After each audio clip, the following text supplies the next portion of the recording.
As the number of people dying from coronavirus rockets well ahead of those killed by SARS, experts say the disease's spread is now at a critical stage. 9 weeks after the novel coronavirus was first discovered, Australian infectious disease experts are only beginning to understand its severity, how it is spread and how to contain it. In Australia, there are only 15 confirmed cases and Health Minister Greg Hunt said 5 people had recovered from the illness. So the question remains, with thousands of Australians dying every year from influenza, and no coronavirus deaths reported in Australia, why are we still so worried about it?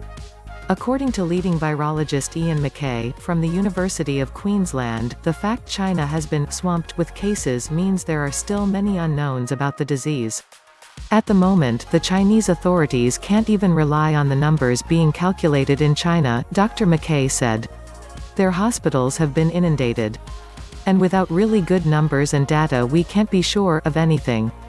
Dr. McKay said his concerns, and the reasons he believed the world was heading towards a pandemic, centered on the lack of immunity in the community, its spread and the eventual lifting of the China travel bans, which the federal government said would be reviewed at the end of the week. Things like stopping flights out of China, these are things that I never thought I'd see in my lifetime, he said. And the travel ban has worked. But it can't go on forever.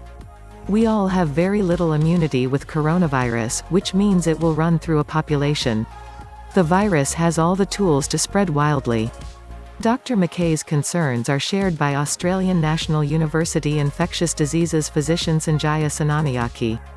He said although there were still many unknowns, the novel coronavirus appeared to be more infectious than SARS. In just 9 weeks, coronavirus has eclipsed the number of SARS cases that took 8 months to develop.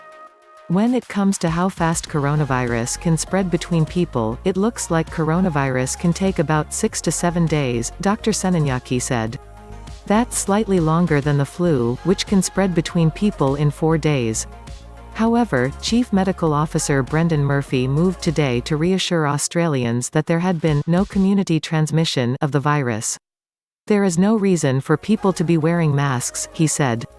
There's no reason for people to avoid anybody of any particular background or appearance. How is it different to the flu?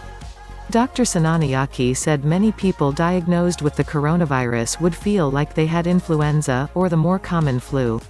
Some people are getting a mild illness and it really varies, the symptoms will vary, he said. Nearly everyone gets a fever.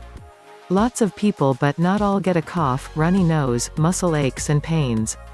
Interestingly, a variable number of people get diarrhea, which is of interest to me because it looks like this coronavirus has some of the same receptors as SARS, which target cells not only in the lungs but the gastrointestinal tract. SARS spread through fecal matter. We don't know if coronavirus can spread this way as well. But in the US, they did isolate it coronavirus in poo. Odds on it is most likely it could spread this way. In Australia, patients would be isolated in a single room and with their own toilet, which would not be the case in China where hospitals and medical professionals had been swamped. Dr. McKay said his understanding was about 20 to 25% of coronavirus cases in China were considered severe.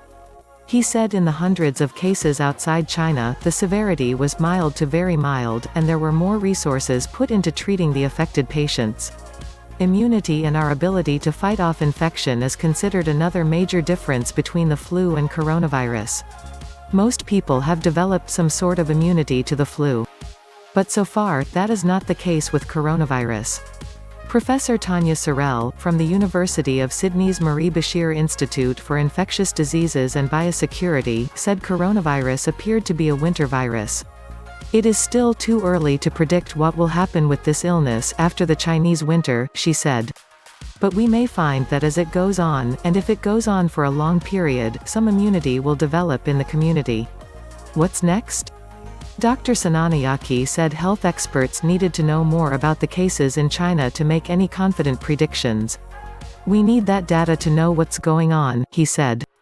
Because it is so new and none of us have immunity to it, if it did go around the world it would cause a lot of mild infections in people, which means people miss work and kids get sick. Even if only a small percentage get sick and need to go to hospital, that will put a strain on the health system.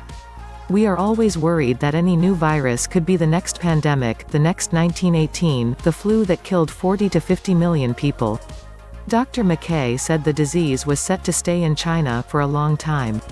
My prediction is it will stay in China and continue to seed the world until probably it becomes a standard virus like one of the many ones we see today.